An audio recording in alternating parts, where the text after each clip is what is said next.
Hello, ഇന്നൊരു Sunday morning ആണ്. ഈ ജനൽ വഴി നോക്കുമ്പോ നല്ല മലകളൊക്കെ കാണാൻ കേട്ടോ. അടിപൊളി വ്യൂ ആണ്. അപ്പൊ ആദ്യം തന്നെ ഞാൻ ഇവിടെയൊക്കെ ഒന്ന് വൃത്തിയാക്കുവാണ്. ഞാൻ ഈ സെല്ലോ ടേപ്പിന്റെ സാധനങ്ങളൊക്കെ ക്രാഫ്റ്റ് ചെയ്യാനായിട്ടാണ് കേട്ടോ മാറ്റി വെക്കുന്നത്. അപ്പോ നമുക്ക് ഇന്ന് ആദ്യം തന്നെ ബെഡ് ഒന്ന് ക്ലീൻ ചെയ്തിട്ട് നാളത്തേക്കുള്ള അസൈൻമെന്റ്, സെമിനാർ അങ്ങനത്തെ കുറച്ച് കാര്യങ്ങളൊക്കെ നോക്കാനായിട്ടുണ്ട്. അപ്പോ ഇന്ന് ഉച്ചയ്ക്ക് മുൻപ് ഒരു അസൈൻമെന്റ് എഴുതി തീർക്കണം. അതാണ് കേട്ടോ എന്റെ മെയിൻ ലക്ഷ്യം. അപ്പോ ബെഡൊക്കെ ഒന്ന് റഫായിട്ട് ക്ലീൻ ചെയ്തിട്ട് അസൈൻമെന്റിന് വേണ്ടുന്ന പേപ്പേഴ്സും സ്കെച്ച് പെന്നും ചാർട്ടും ഒക്കെ എടുത്തു. അങ്ങനെ അസൈൻമെന്റ് സ്റ്റാർട്ട് ചെയ്തു. കുറച്ച് മാസങ്ങൾക്ക് മുൻപ് വരെ ഞാൻ ഈ അസൈൻമെന്റ് ഒക്കെ വളരെ എൻജോയ് ചെയ്ത് സമയമെടുത്ത് ചെയ്യുന്ന ഒരാളായിരുന്നു കേട്ടോ. എത്ര സമയം എടുത്താലും മാക്സിമം പെർഫെക്ഷനോട് കൂടി സ്കെയിലും പെൻസിലും ഒക്കെ യൂസ് ചെയ്ത് മാക്സിമം നീറ്റ് ആയിട്ട് അസൈൻമെന്റ് എഴുതുന്ന ഒരാളായിരുന്നു. ആക്ച്വലി എനിക്ക് ഇഷ്ടമായിരുന്നു അങ്ങനെ എഴുതാൻ. അപ്പൊ ഒരിക്കൽ എന്റെ ഒരു ടീച്ചർ ഫ്രീ പീരീഡ് സബ്സ്റ്റിറ്റ്യൂഷന് വന്നേ ഞങ്ങളെ അസൈൻമെന്റ് എഴുതാനായിട്ട് അലോ ചെയ്തു. അപ്പോ ഞാൻ എഴുതുന്ന കണ്ടിട്ട് ടീച്ചർ പറഞ്ഞു, എന്തിനാ ഇത്രയും എഫേർട്ട് ഇട്ട് എഴുതുന്നത്,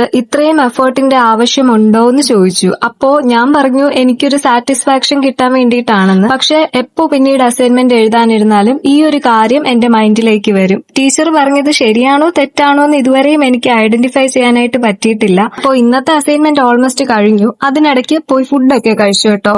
ഓൾമോസ്റ്റ് എല്ലാ പേജസും എഴുതി. ഇനി ചാർട്ട് കൂടി കട്ട് ചെയ്ത് അതുകൂടി എഴുതി വെച്ചാൽ മതി. അപ്പോൾ ഇത്രയേ ഉള്ളൂ. ഇന്നത്തെ വീഡിയോ ഇഷ്ടപ്പെട്ടാൽ ലൈക്ക് ആൻഡ് സബ്സ്ക്രൈബ് ചെയ്യണേ. ബൈ.